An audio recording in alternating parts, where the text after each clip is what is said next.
Hello people. पिछले video में हम लोगों ने 1857 के रिवोल्ट के बारे में पढ़ लिया था। उसके जो भी रीज़न रहे थे, सोशल हो गए, पॉलिटिकल हो गए और इकोनॉमिकल, जो भी रीज़न उस टाइम पे प्रिवेल कर रहे थे जिसकी वजह से 1857 का रिवोल्ट हुआ था, वो सब हम लोगों ने पढ़ लिए थे। और अब इस वीडियो में अपने लोग पढ़ने वाले हैं constitutional history of India, Bharat का संवैधानिक इतिहास के बारे में। तो देखिए, भारत का संवैधानिक इतिहास जो ये टॉपिक है, ये काफ़ी ज़्यादा इम्पोर्टेंट है। और ये आपसे हर एक कॉम्पिटिटिव एग्ज़ाम के अंदर ज़रूर ही आता है। इसमें से एक क्वेश्चन तो 100% अश्योर्ड है, 100%। ठीक, तो आइए स्टार्ट करते हैं। तो देखिए, सबसे पहले मैं आपको बैकग्राउंड समझा देता हूँ। 1600 के अंदर देखिए, ब्रिटिश के अंदर जो क्राउन रूल चल रहा था, वो किसका रूल चल रहा था उस वक्त? जो रानी थी, कौन थी?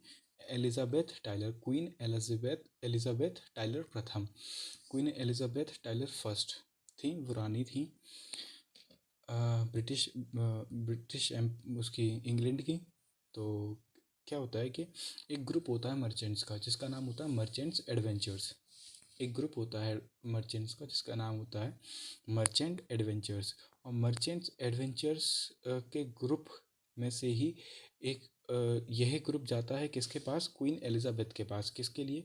ट्रेड मोनोपोली मांगने के लिए। किसके लिए? जो वेस्टर्न कंट्रीज़ वगैरह थी, इंडिया, इंडोनेशिया, इन सभी के अंदर, क्योंकि इंडिया जो होता है ब्रिटिश के या फिर इंग्लैंड के वेस्ट में पड़ता है ना, तो वेस्ट कंट्रीज़ के अंदर ट्रेड मोनोपोली मांगने के लिए जो मर्चेंट एडवेंचर्स नाम का एक ग्रुप ऑफ मर्चेंट्स था, वो किसके पास जाता है? क्वीन एलिजाबेथ टाइलर प्रथम के पास जाता है और उनसे आग्रह करता है कि भैया, आप हमें ट्रेड मोनोपोली दे दीजिए। कहाँ पर ट्रेड करने के लिए? वेस्ट नेशंस के अंदर, वेस्ट कंट्रीज़ के अंदर आप हमें ट्रेड करने की मोनोपोली प्रोवाइड कर दीजिए।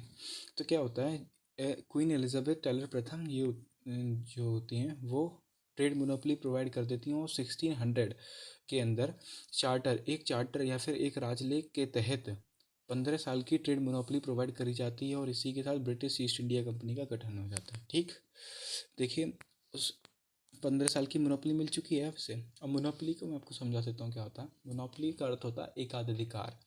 एकाधिकार क्या होता है?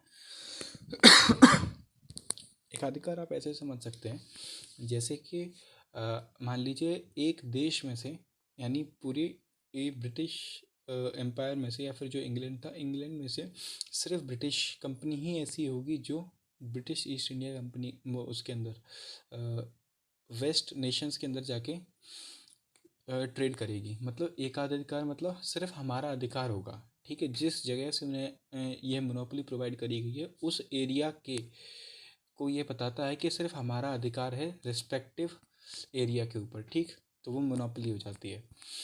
तो देखिए, क्या हुआ था कि 3 प्रेसिडेंसीज के बारे में अपने लोग पढ़ चुके हैं। ब्रिटिश की जो 3 प्रेसिडेंसीज थी, वो कौन सी थी? बंगाल थी, मद्रास थी और बॉम्बे थी। ये 3 इंपॉर्टेंट प्रेसिडेंसीज थी। ठीक, अब इन प्रेसिडेंसीज, प्रत्येक प्रेसिडेंसी के अंदर कौन हुआ करता था? एक गवर्नर हुआ करता था, एक डिप्टी गवर्नर हुआ करता था और 24 अदर मेंबर्स हुआ करते थे। और इसी की जो परिषद थी, जिसके अंदर एक गवर्नर, एक डिप्टी गवर्नर और 24 अलग मेंबर्स हुआ करते थे, इसे क्या कहा जाता था? Governor and his council, governor और उसकी परिषद कहा जाता था। ठीक है, अब इसी को आगे जाके क्या कहा जाने लगा? Court of directors. और इसी को कोर्ट ऑफ डायरेक्टर्स या फिर बोर्ड ऑफ डायरेक्टर्स कहा जाने लगा। ठीक, ये कौन थी? जो एडमिनिस्टर किया करती थी किसे? ईस्ट इंडिया कंपनी को। ठीक है, यही थे कोर्ट ऑफ डायरेक्टर्स ही थे जो एडमिनिस्टर किया करते थे। तो देखिए, अब यहाँ पे बात आ जाती है, वहाँ देखिए ग्रुप ऑफ मर्चेंट्स मैंने बता रखा है मर्चेंट एडवेंचर्स के बारे में। यही ग्रुप था जो गया था एलिजाबेथ टाइलर के पास ट्रेड मोनोपोली मांगने के लिए। देखिए, 31 दिसंबर 1600 के अंदर ईस्ट इंडिया कंपनी की स्थापना हो चुकी थी। और जब ईस्ट इंडिया कंपनी की स्थापना हुई थी तो इसके अंदर मात्र कितने लोग थे? 217 लोग थे। ठीक है, और उस वक्त जो इसकी आय थी, यानी जितनी कीमत थी उस वक्त ईस्ट इंडिया कंपनी की, वह कितनी थी? 30,133 पाउंड मात्र। ठीक है, मात्र इतनी ही इसकी कैपिटल थी। ठीक, अब अपने लोग पढ़ते हैं कि कुछ चार्टर्स आए थे, कुछ राजलेख आए थे और उन्हीं राजलेखों ने जो ब्रिटिश या फिर कह सकते हैं जो कंपनी रूल चल रहा था, उसे डिग्रेड किया था धीरे धीरे और अपना क्राउन रूल को इन्हेंस किया था। अब अपने लोग पढ़ते हैं 1726 के अंदर एक चार्टर आया था, एक राजलेख आया था, और उसके तहत क्या था, जो गवर्नर और उसकी काउंसिल थी got the power to make laws for Bengal, Madras and Bombay presidency. देखिए जो 3 प्रेसिडेंसीज थी, ठीक, कौन कौन सी, बॉम्बे, बंगाल और मद्रास प्रेसिडेंसी, यानी 1600 के अंदर भारत के अंदर ईस्ट इंडिया कंपनी का आगमन होता है, और 1726 के अंदर यानी करीब 126 साल बाद एक चार्टर के तहत गवर्नर जो होता है उसे शक्तियाँ प्रोवाइड कर दी जाती हैं, किसके लिए, लॉ बनाने के लिए, किसके, बंगाल के, मद्रास के और बॉम्बे, यानी जो उनकी प्रांत थे, जो ब्रिटिश ईस्ट इंडिया कंपनी की जो प्रेसिडेंसीज हुआ करती थी उनके लिए लॉ बनाने की का एक चार्टर के तहत इन्हें लॉ बनाने की शक्ति प्रदान कर दी जाती है। 1726 के अंदर यह चार्टर आया था।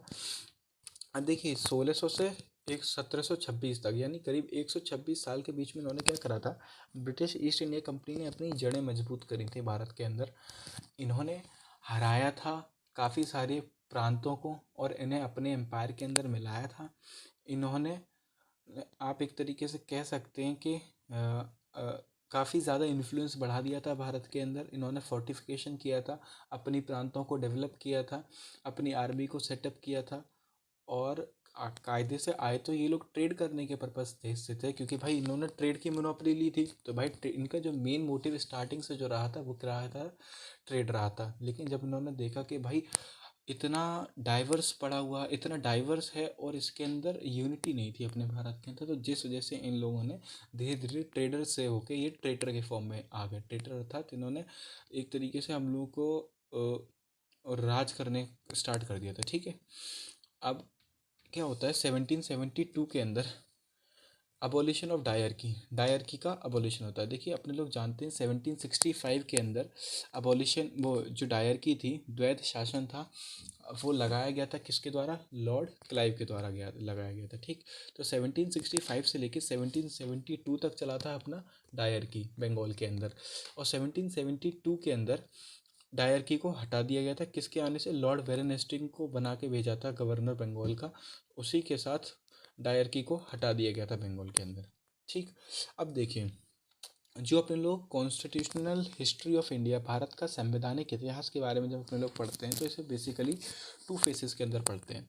जो प्रथम चरण है या फिर जो फर्स्ट फेस है उसके अंदर अपने लोग पढ़ेंगे कंपनी रूल के बारे में, अर्थात जो एडवेंचरर्स, मर्चेंट एडवेंचरर्स के द्वारा ईस्ट इंडिया कंपनी थी जो ट्रेडिंग के पर्पज़ से आई थी, उसने राज करना शुरू कर दिया था। तो जो कंपनी थी उसका रूल अपने लोग पढ़ेंगे, कंपनी के अधीन शासन के बारे में अपने लोग इसके अंदर पढ़ने वाले हैं, जिसका मतलब उन्होंने शासन किया कहाँ से, 1773 से 1857 तक।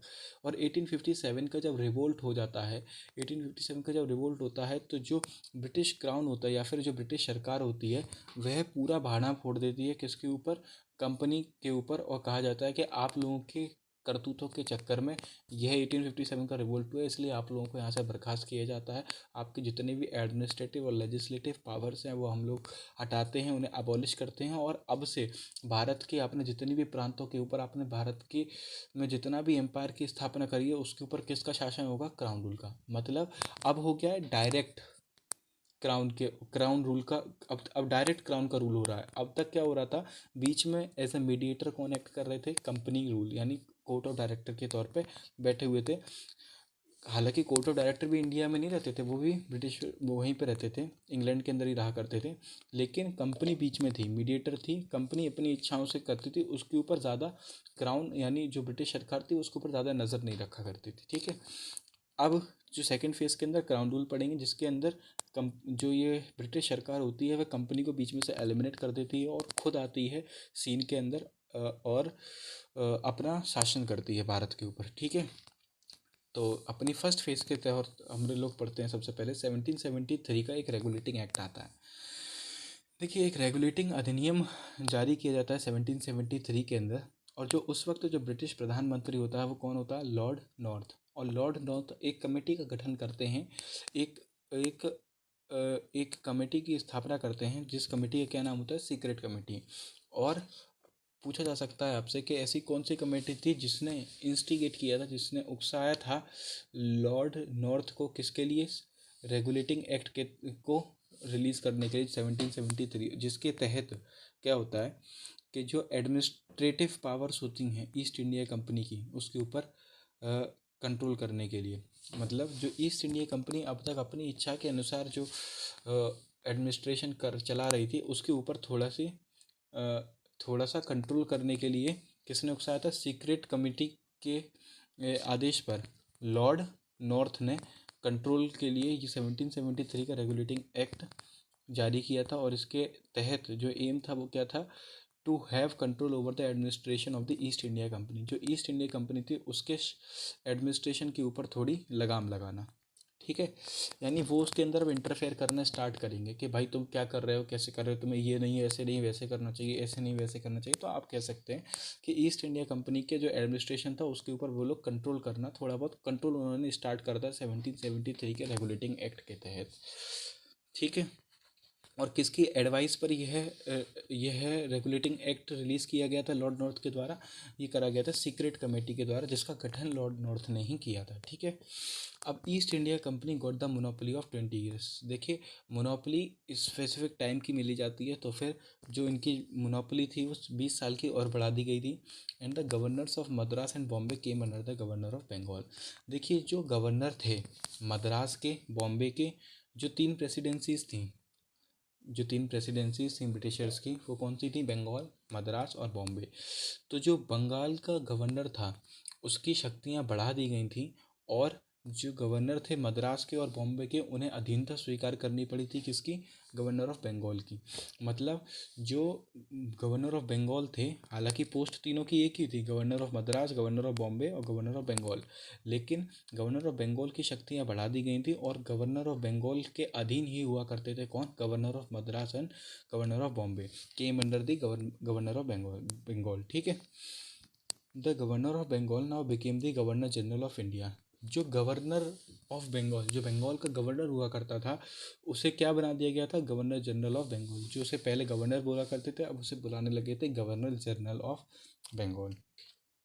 तो आपसे पूछा जा सकता है कि जो प्रथम गवर्नर जनरल थे वो कौन थे? लॉर्ड वेरन हेस्टिंग था, ठीक है। और आपसे ये भी पूछा जा सकता है जो लास्ट गवर्नर ऑफ बंगाल वो कौन था? वो भी लॉर्ड वेरन हेस्टिंग था। और जो प्रथम गवर्नर जनरल ऑफ बंगाल वो कौन था? लॉर्ड वेरन हेस्टिंग, ठीक। दोनों लॉर्ड वेरन हेस्टिंग ही होगा आंसर। अब देखिए, अब काउंसिल के जब हम लोगों ने देखा कि गवर्नर जनरल बना दिया गया था बंगाल का, गवर्नर ऑफ बंगाल को गवर्नर जनरल ऑफ बंगाल बना दिया गया था, और प्रथम गवर्नर जनरल कौन था? Lord Warren Hastings. अब लॉर्ड वेरन हेस्टिंग को सपोर्ट करने के लिए एक परिषद की भी स्थापना करी गई थी, एक काउंसिल की स्थापना करी गई थी, जिसका नाम क्या था? जिसके अंदर 4 मेंबर्स हुआ करते थे, ठीक है। अब देखिए 1774 के अंदर अगला पॉइंट है, वो है 1774 के अंदर एक सुप्रीम कोर्ट की स्थापना करी गई थी। कहाँ पर? कैलकटा के अंदर, कलकत्ता के अंदर एक सुप्रीम कोर्ट की स्थापना करी गई थी। और जो प्रथम चीफ जस्टिस होते हैं वो कौन थे हमारे? Lord Elijah Impey. Lord Elijah Impey जो थे वो प्रथम चीफ जस्टिस थे उस सुप्रीम कोर्ट के, जो कलकत्ता के अंदर सुप्रीम कोर्ट की स्थापना करी गई थी 1774 के अंदर, ठीक है। और इसके साथ ही एक तो चीफ जस्टिस थे, और साथ में ही तीन जजेस और थे। वो कौन थे? लॉर्ड हाइड, लॉर्ड चैम्बर्स और Lord लिमेस्टर। Lord hide, Lord chambers and Lord लिमेस्टर, ठीक। ये सुप्रीम कोर्ट के जो रिमेनिंग 3 जजेस थे उनके नाम थे, ठीक। The trade right for employees without licence was prohibited. इसी तहत, यानी जो चार्टर एक्ट, जो ये रेगुलेटिंग एक्ट था 1773 का, इसी के तहत क्या करा गया था? जो एम्प्लॉयज थे जिनके पास लाइसेंस नहीं था, उन्हें प्रोहिबिट कर दिया था काम करने से। The trade right for employees without licence was prohibited. Company के कर्मचारियों को बिना लाइसेंस के काम करना प्रतिबंधित कर दिया गया था, ठीक है। कौन से चार्टर के तहत? जो अपने लोग 1773 का जो रेगुलेटिंग एक्ट आया था उसके तहत, 1773 का रेगुलेटिंग एक्ट के तहत जो ट्रेड राइट थे एम्प्लॉयज़ के, जो लाइसेंस नहीं था उनके प्रोहिबिट कर दिए गए थे, ठीक। The employees of East India company were prohibited to take gift. और 1773 के रेगुलेटिंग एक्ट के तहत ही जो ईस्ट इंडिया कंपनी के जो एम्प्लॉयज़ थे उन्हें गिफ्ट लेने से भी मना कर दिया गया था, प्रोहिबिट कर दिया गया था, ठीक है। अब 1781 के अंदर एक्ट ऑफ सेटलमेंट संशोधन अधिनियम जारी किया जाता है। ठीक, संशोधन अधिनियम के तहत Bengal government got the right to make laws for Bihar and Orissa as well. और 1781 के एक्ट ऑफ सेटलमेंट के तहत बंगाल सरकार को बिहार और उड़ीसा के लिए भी कानून बनाने का अधिकार प्राप्त कर दिया गया। ठीक है, और इस वक्त जो गवर्नर जनरल को सर्वोच्च न्यायालय के अधिकता से मुक्त कर दिया गया। देखिए, जो ये सुप्रीम कोर्ट की स्थापना हुई थी, इसकी इसके ज्यूरिडिक्शन से मुक्त कर दिया गया गवर्नर जनरल को और उसके काउंसिल को। इसकी काउंसिल में कितने लोग थे? 4 मेंबर हुआ करते थे। अर्थात जो गवर्नर जनरल था उसको और उसकी काउंसिल सुप्रीम कोर्ट के ज्यूरिडिक्शन के अंदर नहीं आती थी। ठीक है, किसके तहत? 1781 के एक्ट ऑफ सेटलमेंट के तहत। अब अपने लोग पढ़ते हैं 1784 पिट्स इंडिया एक्ट, यानी पिट्स इंडिया अधिनियम के तहत क्या होता है? A board of controller was established in London. London में एक नियंत्रक मंडल का गठन किया जाता है। नियंत्रक मंडल का गठन करा जाता है जिसके अंदर कौन होते थे? 6 मेंबर्स हुआ करते थे। बोर्ड ऑफ कंट्रोलर्स का गठन किया जाता है। ठीक है, अब देखिए, administration and trade was separated from company. मतलब एक होता है, हालांकि जो कंपनी आई थी वो ट्रेड पर्पज से आई थी। तो जो 1784 का पिट्स इंडिया एक्ट आया था, पिट्स इंडिया अधिनियम के तहत जो एडमिनिस्ट्रेशन था यानी प्रशासन कंपनी का और व्यापार, ये 2 अलग अलग काम थे ना, क्योंकि कंपनी का काम, मेन काम क्या था? व्यापार था, लेकिन वो एडमिनिस्ट्रेशन करने लग गई थी। तो इसके तहत क्या हुआ था? पिट्स इंडिया एक्ट के तहत जो एडमिनिस्ट्रेशन था और जो व्यापार था, इन दोनों को सेपरेट कर दिया गया था कंपनी के लिए। ठीक है, कंपनी से प्रशासन एवं व्यापार को अलग अलग कर दिया गया था। ठीक, और इसी के साथ काउंसिल ऑफ गवर्नर जनरल, जो गवर्नर जनरल की काउंसिल थी 1784 के पिट्स इंडिया एक्ट के तहत ही, जो गवर्नर जनरल की काउंसिल थी जिसके अंदर इनिशियली 4 मेंबर हुआ करते थे, उनकी मेंबर्स को घटाकर 3 कर दिया गया। 3 मेंबर्स हुआ करते थे। ठीक, a court was established in England, और इंग्लैंड के अंदर 1784 के पिट्स इंडिया एक्ट के तहत ही एक कोर्ट की स्थापना करी गई थी जो कि किसके केसेस सुनती थी?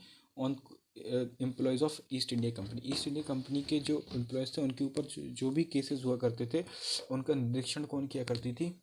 इंग्लैंड की का ये कोर्ट किया करता था। ठीक, और 1784, अब इसी के 2 साल बाद एक्ट ऑफ 1786 या फिर 1786 का अधिनियम जारी करा जाता है। और ये क्यों जारी करा जाता है? देखिए, 1786 क्या होता है? इस वक्त तक यानी 1786 1793 लॉर्ड कॉर्नवालिस से पहले जो गवर्नर जनरल रहा था वो कौन रहा था? लॉर्ड वेरन हेस्टिंग रहा था। और लॉर्ड वेरन हेस्टिंग ने अपनी शक्तियों का गलत उपयोग किया था, इसलिए उसके खिलाफ इम्पीचमेंट या फिर महाभियोग लगा दिया गया था। क्यों लगा दिया गया था? क्योंकि उसने अपनी शक्तियों का गलत इस्तेमाल करा था और उसने नंद कुमार नाम के एक व्यक्ति को मौत के घाट उतार दिया था, मतलब उतरवा दिया था, फांसी चढ़वा दी गई थी नंद कुमार को, जिस वजह से ब्रिटिश क्राउन ने इम्पीचमेंट लगा के इसके मतलब लॉर्ड वेरन हेस्टिंग के अगेंस्ट इम्पीचमेंट या महाभियोग लगा के इसे हटा दिया था। और 1786 के अंदर लॉर्ड कॉर्नवालिस को नियुक्त करा था। लेकिन लॉर्ड कॉर्नवालिस ने नियुक्त होने से पहले अपनी कुछ शर्तें रखी थी। लॉर्ड कॉर्नवालिस की ये शर्तें थी कि भाई देखिए, मैं जो मेरी परिषद के द्वारा लिया गया डिसीजन है उसे ओवरकम कर पाऊँ, उसे डोमिनेट कर पाऊँ, यह शक्ति मुझे प्रदान कीजिए। मतलब अगर मैं अपनी काउंसिल के डिसीजन से सेटिस्फाइड नहीं हो तो फिर भाई मैं उसे आउटकम कर दूंगा या फिर मैं उसे ओवरकम कर दूंगा। मैं अपना यूनिलेटरली डिसीजन ले सकता हूँ। अगर मेरी जो परिषद है, जो मेरी काउंसिल है वो मेरे साथ नहीं है तो फिर मैं अपने डिसीजन को यूनिलेटरली भी ले सकता हूँ। ठीक है, governor general got the power to apply his decision by terminating the decision of his council. ठीक है, बंगाल के गवर्नर जनरल को अपनी परिषद के निर्णयों को रद्द करके अपने निर्णयों को लागू करने की शक्ति दे दी गई थी। ठीक है, और लॉर्ड कॉर्नवालिस ने यह भी शर्त रखी थी कि मुझे चीफ मिलिट्री ऑफिसर यानी सेना का प्रधान सेनापति भी बना देना। ठीक है, तो गवर्नर जनरल को बंगाल का जो गवर्नर जनरल लॉर्ड कॉर्नवालिस था उससे क्या है बना दिया गया? सेना का प्रधान सेनापति भी बना दिया गया। ठीक है, अब देखिए, अब इसके बाद 1786 के बाद जो अपना चार्टर एक्ट आता है वो कौन सा आता है? करीब 17 साल बाद आता है एक द चार्टर एक्ट ऑफ 1793 1793 का चार्टर अधिनियम। और इस एक्ट के तहत the trade monopoly of East India company was extended for 20 year. और इसके तहत भी 20 साल के लिए बढ़ा दी गई थी ट्रेड मोनोपोली किस 20 साल के लिए ईस्ट इंडिया कंपनी की। और इसी चार्टर यानी 1793 के चार्टर एक्ट के तहत ही बोला गया बोला गया था कि जो सैलरी थी बोर्ड ऑफ कंट्रोलर्स की वो किससे किससे पे की जाएगी, इंडियन रेवेन्यू से ही पे की जाएगी। यानी नियंत्रक बोर्ड के सदस्यों के वेतन भारतीय राजस्व से दिए जाने लगे। यानी जो सैलरी पे की जाती थी बोर्ड ऑफ कंट्रोलर को, वो किससे पे की जाने लगी, इंडियन रेवेन्यू के द्वारा, यानी भारत के राजस्व से दिया जाने लगा इन लोगों की सैलरी। और सभी नियमों की व्यवस्था करने का अधिकार न्यायपालय को दिया गया। ठीक है। और 21 अप्रैल जो अपने लोग आज मनाते हैं, 21 अप्रैल को सिविल सर्विस डे मनाया जाता है। 21 अप्रैल 1793 को इंडियन सिविल सर्विस, जो इंडियन सिविल सर्विस थी या फिर भारतीय नागरिक सेवा थी, उसको जारी करा गया, उसको स्थापित करा गया। ठीक है। और 1793 के अंदर उसी साल रेवेन्यू बोर्ड या फिर रेवेन्यू पुलिस को भी लागू किया गया था। ठीक है। अब अपने लोग इसके बाद पढ़ते हैं 1813 का चार्टर एक्ट। ठीक। करीब 20 साल बाद यह चार्टर एक्ट लागू किया जाता है। 1793 में चार्टर एक्ट ऑफ 1793 आता है और चार्टर एक्ट उसके बाद आता है चार्टर एक्ट ऑफ 1813। और इसके तहत क्रिश्चियन मिशनरीज को भेजा जाता है भारत के अंदर क्रिश्चियन मिशनरीज को भेजा जाता है। And trade monopoly of East India company was abolished. और इसी चार्टर के तहत 1813 के चार्टर अधिनियम के तहत तो जो ट्रेड मोनोपोली होती है ईस्ट इंडिया कंपनी की, उसे अबॉलिश कर दिया जाता है। ईस्ट इंडिया कंपनी का व्यापारिक एकाधिकार समाप्त कर दिया जाता है। ठीक। अब दो ट्रेड्स के बारे में यहाँ पे छोड़ दिए जाते हैं, यानी कि जो इन्होंने ईस्ट इंडिया कंपनी की मोनोपोली तो ख़त्म कर दी ब्रिटिश क्राउन ने या फिर ब्रिटिश सरकार ने, लेकिन यहाँ पर दो ट्रेड के ऊपर उन्होंने मोनोपोली ने अभी भी प्रदान कर रखी थी। वो कौन सी थी? ट्रेड ऑफ टी, यानी चाय का व्यापार वो लोग का एकाधिकार था ईस्ट इंडिया कंपनी के पास, और ट्रेड विद चाइना के साथ व्यापार का एक अधिकार था। ठीक है। अब अपने लोग और इसके अंदर था कि 1 लाख रुपए पर एनम, यानी चार्टर एक्ट ऑफ 1813 के तहत ही ये कहा जाता है कि 1 लाख रुपए per annum for Indian education, यानी भारत के राजस्व में से यानी इंडियन रेवेन्यू में से ही 1 लाख रुपए पर एनम इंडियन एजुकेशन के लिए इन्वेस्ट किए जाएंगे भारत के अंदर। 1 लाख पर एनम, 1 लाख रुपए प्रति साल, पूरी साल में 1 लाख रुपए। इससे ज़्यादा तो इन्होंने वॉर के अंदर लूट लिए थे। जितने भी अपने एंग्लो वॉर हुए थे ना, उसके अंदर इन लोगों ने इतना रुपया लूट लिया था। तो सोचिए सिर्फ 1 लाख रुपए पूरी साल पे इंडियन एजुकेशन के ऊपर खर्च किया जाएगा। पर खैर, भागते भूत की लंगोट भली। चार्टर एक्ट ऑफ 1833, यानी 1833 का चार्टर अधिनियम लागू किया जाता है। और इसके अंदर क्या होता है, administration of company was centralised. देखिए, जो एडमिनिस्ट्रेशन था कंपनी का, यानी जो प्रशासन था, उसे उसका केंद्रीकरण कर दिया गया, यानी उसकी पावर्स को बांट दिया गया, डिस्ट्रीब्यूट कर दिया गया। ठीक है। एडमिनिस्ट्रेशन यानी प्रशासन था, उसका केंद्रीकरण कर दिया गया। जो कंपनी प्रशासन कर रही थी उसका केंद्रीकरण कर दिया गया, मतलब डिस्ट्रीब्यूट कर देना ना पावर्स को, जो कंपनी की पावर्स थी उन्हें उनसे छीन के डिस्ट्रीब्यूट कर दिया गया। Governor general of Bengal became governor general of Bengal became governor general of India. पिछले अपने लोगों ने चार्टर एक्ट के अधीन अपने लोगों ने पढ़ा 17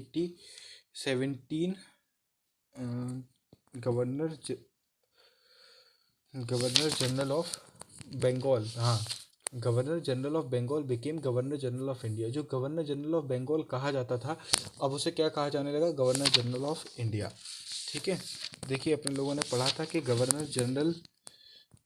ऑफ बंगाल से गवर्नर जनरल ऑफ बंगाल कौन से एक्ट के तहत आया था, 1773 के रेगुलेटिंग एक्ट के तहत गवर्नर ऑफ बंगाल को गवर्नर जनरल ऑफ बंगाल की उपाधि मिली थी। ठीक।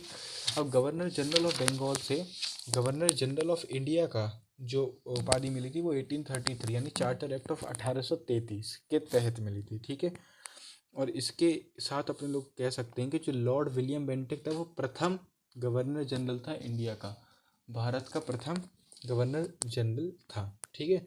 भारत का, इंडिया का। ठीक है। और यही आपसे पूछ सकता है कि last governor general of Bengal, तो last governor general of Bengal आपसे पूछे तो आपका आंसर हो जाएगा लॉर्ड विलियम बेंटिक्स। अब अपने लोग पढ़ते हैं trade monopoly of East India company was abolished. देखिए जो पिछले चार्टर के अंदर, यानी कि जो 1813 का जो चार्टर था उसके अधीन, उसके तहत इन लोगों को जो दो ट्रेड मोनोपोली प्रोवाइडेड थी, जो बच गई थी इनके पास ट्रेड मोनोपोली, जो कि trade off T and trade with China, China के साथ व्यापार, जो ये ट्रेड मोनोपोली थी इनको भी अबॉलिश कर दिया गया भारत सरकार, वो भारत सरकार बोल रहा हूँ, ये ब्रिटिश सरकार के द्वारा। ठीक है। और बम्बई और मद्रास की परिषदों से विधि निर्माण की शक्ति वापस ले ली गई। ठीक है। क्या होता है कि बॉम्बे बॉम्बे और मद्रास प्रेसिडेंसी से जो उनकी विधि निर्माण यानी लॉ मेकिंग जो पावर थी उसे वापस ले लिया गया था। यानी विधि निर्माण इन लोगों से शक्तियाँ छीन ली गई थी। ठीक है, वापस ले ली गई। और 1834 के अंदर first law commission was established.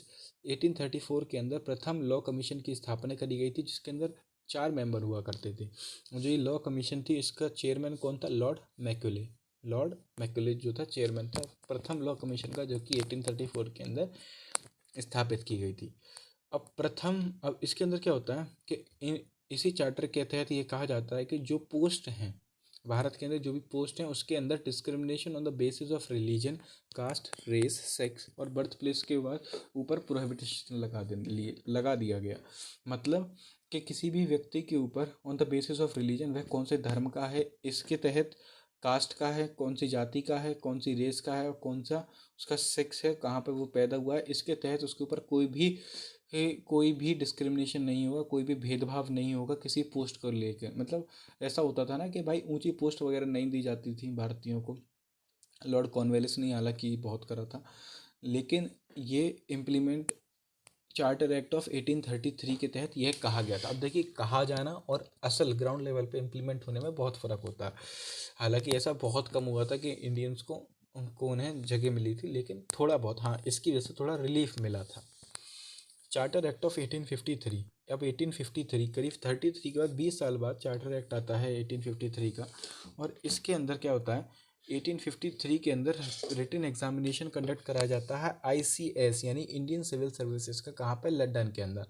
देखिए भाई इंडियन सिविल सर्विसेज का एग्ज़ाम हो रहा है लंदन के अंदर। देखा, गवर्नर जनरल ऑफ इंडिया, ये किसके द्वारा? उस वक्त जो गवर्नर जनरल था इंडिया का, लॉर्ड डलहौजी के द्वारा ही कराया जाता है। और लॉर्ड डलहौजी ने ऐसा क्यों कराया? मतलब इनकी जो मैक्सिमम कोशिश ये रहती थी कि भाई इंडियंस का कम से कम रिप्रेजेंटेशन हो पाए ICS के अंदर, इंडियन सिविल सर्विसेज के अंदर कम से कम रिप्रेजेंटेशन हो पाए। इसलिए इसका जो एग्जामिनेशन हुआ, रिटन एग्जामिनेशन जो हुआ करता था ICS का, वो कहाँ पे हुआ करता था? लंदन के अंदर हुआ करता था। और जो लंदन के अंदर कब तक हुआ है? 1853 से 1922 तक। और उसके बाद 1923 के अंदर जो प्रथम बार भारत के अंदर रिटन एग्जामिनेशन हुआ था 1923 के अंदर। ठीक है। अब अपने लोग बात कर लेते हैं फर्स्ट इंडियन टू क्वालिफाई। प्रथम इंडियन जिन्होंने क्वालिफाई करा था जो इंडियन सिविल सर्विसेज का एग्ज़ाम था, वो कौन थे? सुरेंद्र नाथ बनर्जी ने। और जो प्रथम इंडियन जिन्होंने ICS ऑफिसर बने थे, जो इंडियन सिविल सर्विसेज के तहत ऑफिसर बने थे, वो कौन थे? सत्येंद्र नाथ टैगोर।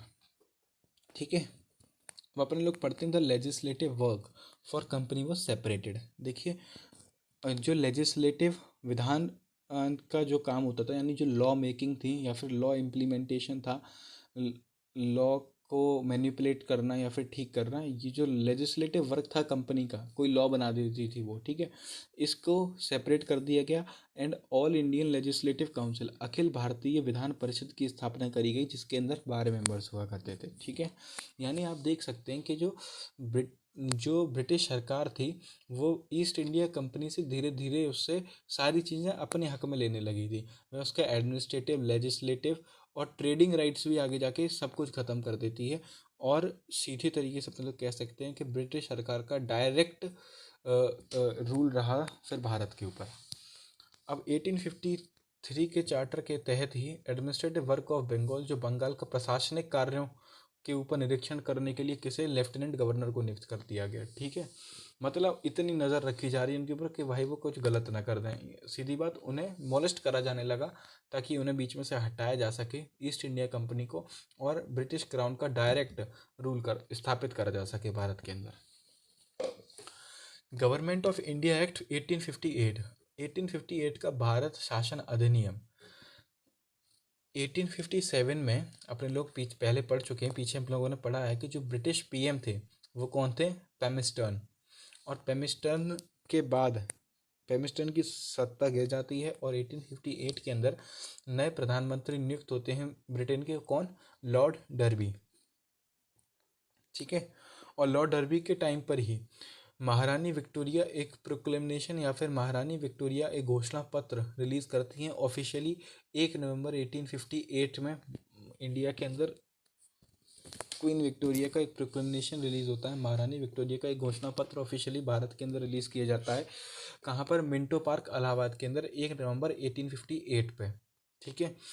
किस चार्टर के तहत, गवर्नमेंट ऑफ इंडिया एक्ट 1858 के तहत, ठीक है, करा जाता है। और इसी के तहत जो कोर्ट ऑफ डायरेक्टर्स है, यानी 1858 का गवर्नमेंट ऑफ इंडिया एक्ट के तहत ही जो कोर्ट ऑफ डायरेक्टर्स थे और जो बोर्ड ऑफ कंट्रोलर थे, देखिए अपने लोगों ने पढ़ा जो board of controller was established, जो ये बोर्ड ऑफ कंट्रोलर थे इन्हें, और जो कोर्ट ऑफ डायरेक्टर्स थे जिन्हें अपने लोगों ने पहले पढ़ा था, ठीक, गवर्नर जनरल एंड काउंसिल की, वो गवर्नर एंड इट्स काउंसिल, जो एक जिसे अपने लोग कोर्ट ऑफ डायरेक्टर कहा कहते थे आगे, या बोर्ड ऑफ डायरेक्टर कहते थे।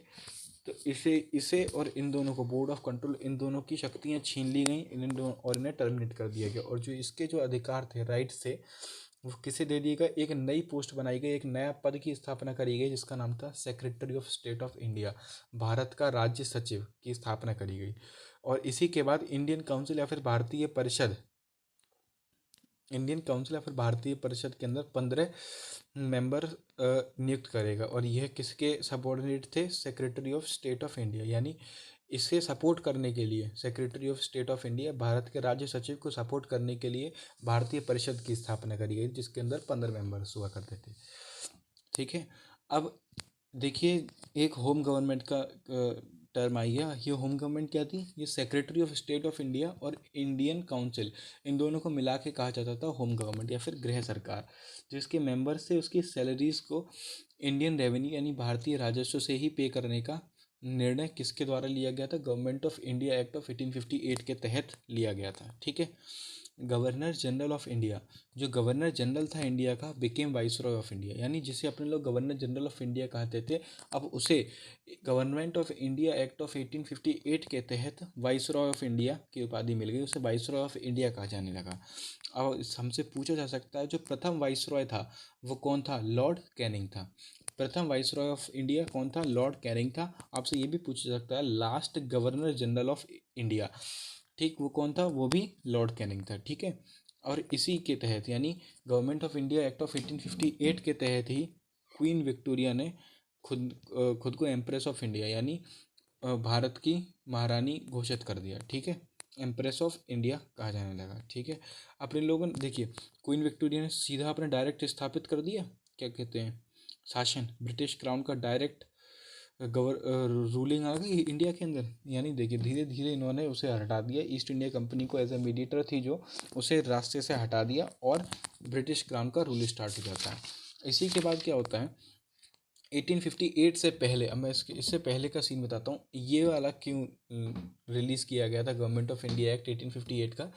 जो इससे पहले 1857 का अपने लोग रिपोर्ट पढ़ चुके हैं, जिसके अंदर अपने लोगों ने काफ़ी सारे इकोनॉमिक रीजंस, पॉलिटिकल रीजंस और सोशल रीजंस पढ़े, जिसके तहत जो 1857 का रिवोल्ट हुआ था उसने वो जो रिवोल्ट हुआ था उसने काफ़ी ज़्यादा आक्रोश बढ़ा दिया था भारतीयों के अंदर ब्रिटिशर्स के खिलाफ। ठीक है। तो अब भाई किसी को शांत करना है तो उसे तेल तो लगाना पड़ेगा, और जो आदमी गिल्टी है उसे निपटाना भी पड़ेगा। तो क्या होता है, ब्रिटिश सरकार को जब ये पता चलता है कि इतना बड़ा रिवोल्ट खड़ा हुआ भारत के अंदर, तो फिर अब उन्हें एक एक कह सकते हैं एक बहाना मिल गया जो ईस्ट इंडिया कंपनी थी उसे हटाने का। तो जो क्राउन था या फिर जो ब्रिटिश सरकार थी उसने ईस्ट इंडिया कंपनी को और बाकी भारत के अंदर यह कह के हटाया कि भाई ईस्ट इंडिया कंपनी के कारण की वजह से जो ये विद्रोह हुआ उस वजह से इस सब को हटाया जाता है, और अब डायरेक्ट ब्रिटिश क्राउन के तहत ही मतलब भारत को रूल किया जाएगा। देखिए government of India act of 1858 तभी लाया गया था, उसके 1 साल बाद यानी वो हो गया। अब उसे ऐसा मतलब बहाना दिया जा रहा था कि भाई 1858 का जो गवर्नमेंट ऑफ इंडिया एक्ट है अब हमने उसे हटा दिया जिस व्यक्ति ने गलती करी थी। अब हम आपके इस राज्य को हिसाब से चलाएंगे, ठीक है। तो अब मैंने आपको बता दिया, इसके तहत प्रोक्लेमेशन महारानी विक्टोरिया का घोषणा पत्र 1 नवंबर 1858 के तहत मिंटो पार्क इलाहाबाद के अंदर जारी करा गया था। इसके अंदर कोर्ट ऑफ डायरेक्टर्स वगैरह और बोर्ड ऑफ कंट्रोल को टर्मिनेट कर दिया गया था। कोर्ट ऑफ डायरेक्टर्स जिन्होंने स्थापना करी थी उसकी सब कुछ मतलब हटाओ, और एक नई पोस्ट की स्थापना की थी, secretary of state of India, Bharat का राज्य सचिव की, और जिसकी एक परिषद हुआ करती थी, भारतीय परिषद, जिसके 15 मेंबर हुआ करते थे। और होम गवर्नमेंट का जो वो था, उसकी सैलरीज इंडियन रेवेन्यू से यानी भारतीय राजस्व से पे करने की बात चलने लगी। Governor general of India became viceroy of India. जो गवर्नर जनरल थे भारत के, उसे वाइसरॉय ऑफ इंडिया का पद नियुक्त कर दिया। और जो प्रथम वाइसरॉय थे वो कौन थे? Lord Canning. अब देखिए, administration of East India company was abolished, मतलब सीधे तरीके से एडमिनिस्ट्रेशन जो था, प्रशासन था, समाप्त कर दिया गया। फाइनली किसका? ईस्ट इंडिया कंपनी का प्रशासन समाप्त कर दिया गया। और 1861 के अंदर इंडियन काउंसिल एक्ट, भारतीय परिषद अधिनियम आया 1861 में। देखिए 58 के अंदर इन्होंने लागू करा, गवर्नमेंट ऑफ इंडिया एक्ट 1858 में आया। और उसके बाद इंडियन काउंसिल एक्ट, भारतीय परिषद अधिनियम। और भारतीय परिषद अधिनियम के तहत मतलब ये देखिए ये एक्ट है, ठीक। 1861 के अंदर ये एक्ट बन के आया, लेकिन उससे पहले यह एक बिल के तौर पर पेश करा गया था। तो 1860 के अंदर, यानी इसके एक्ट बनने से पहले 1860 में विधेयक के तहत ही first Indian budget was introduced by James Wilson. James Wilson के द्वारा फर्स्ट इंडियन बजट को पेश करा गया था। जेम्स विल्सन, नाम याद रखिएगा, इंपॉर्टेंट पर्सन है। और 1861 के अंदर वाइसरॉय ऑफ इंडिया, 1861 के अंदर जो वाइसरॉय था इंडिया का, उसे ऑर्डिनेंस पावर प्रोवाइड कर दी गई, यानी अध्यादेश जारी करने की शक्ति प्रदान कर दी गई, ठीक है। 1861 के अंदर आईपीसी या फिर इंडियन पीनल कोड और CrPC, code of criminal procedure, was started in India. देखिए आईपीसी और सीआरपीसी इंडिया के क्रिमिनल जस्टिस के काफ़ी ही ज़्यादा इम्पोर्टेंट पार्ट हैं। आईपीसी के तहत आपको बताया जाता है कि भाई क्या चीज़ गलत है और इसके लिए आपको क्या सज़ा मिलेगी। आईपीसी यानी इंडियन पीनल कोड, इसके तहत आपको क्या सज़ा मिलेगी अगर आप आपको ऐसी अभद्र घटना करते हैं, तो उसके लिए आपको क्या सज़ा दी जाएगी, वो इंडियन पीनल कोड में दी गई है। और सीआरपीसी के अंदर एक प्रोसीजर है, क्रिमिनल प्रोसीजर, मतलब आपको उस सज़ा देने का प्रोसीजर क्या रहेगा, क्या उसका फ्रेमवर्क रहेगा, ठीक है, वो सीआरपीसी के अंदर होता है। तो उसे 1861 के अंदर इंट्रोड्यूस करा गया था। इंडियन काउंसिल एक्ट 1861 के तहत ही आईपीसी और सीआरपीसी को इंट्रोड्यूस करा गया था भारत के अंदर। और मद्रास और बम्बई परिषदों को दोबारा विधि निर्माण की शक्ति दे दी गई थी। देखिए, जहां अपने लोगों ने पहले पढ़ा कि बम्बई और मद्रास से जो उनकी विधि निर्माण की शक्ति थी वो छीन ली गई थी, लेकिन जो 1861 का एक्ट था, उसके अंदर इंडियन काउंसिल एक्ट, उसके तहत उन्हें मद्रास और बम्बई को परिषदों को दोबारा विधि निर्माण की शक्ति प्रोवाइड कर दी गई थी। ये अपने लोगों ने देखिए, चार्टर एक्ट ऑफ 1833 के अंदर बम्बई और मद्रास की परिषदों से विधि निर्माण की शक्ति वापस ले ली गई थी, यानी 1833 के अंदर छीन ली गई थी। और 1861 के अंदर करीब 58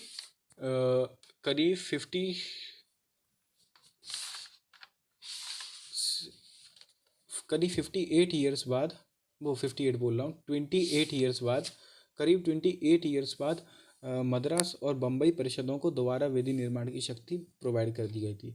और 1862 के अंदर classification of Indian department, Bharat का विभागीकरण कर दिया गया था, यानी भारत के अंदर स्पेसिफिक विभाग बना दिए थे स्पेसिफिक काम के लिए, ठीक है। क्लासिफिकेशन ऑफ इंडियन डिपार्टमेंट्स 1862 के अंदर। और 1862 के अंदर ही 3 हाई कोर्ट, यानी 3 हाई कोर्ट की स्थापना करी गई थी, कलकत्ता के अंदर एक बॉम्बे के अंदर और एक मद्रास के अंदर। तो ये जितना भी कार्य हुआ वो किसके तहत हुआ? 1861 के इंडियन काउंसिल एक्ट के तहत हुआ। अब देखिए, अपने लोगों ने ये तो पढ़ ही चुके हैं, अब इसके बाद और भी हैं, और भी है अपना क्या कहते हैं, जो कॉन्स्टिट्यूशनल हिस्ट्री ऑफ इंडिया है, भारत का संवैधानिक इतिहास है, ये पूरा नहीं हुआ है, इसके आगे और भी है। अभी शायद एक लेक्चर या 2 लेक्चर और आएंगे इसके ऊपर, तो पढ़ते रहिए और रिवीजन पे ध्यान रखिएगा। ये थोड़ा स्टैटिकल था क्योंकि आपको थोड़ा लर्न करना पड़ेगा 1773 फिर उसके बाद 1781 किस में कौन कौन सी चीज़ें इंट्रोड्यूस हुई। तो आप इसमें से मेन मेन लर्न कर लीजिए अगर आप किसी एक हाई कॉम्पिटिटिव एग्जाम की तैयारी नहीं कर रहे हैं तो। लेकिन इंपॉर्टेंट टॉपिक है, आता ही आता है, तो इसलिए आप इसे ज़रूर लर्न करिएगा। Thank you.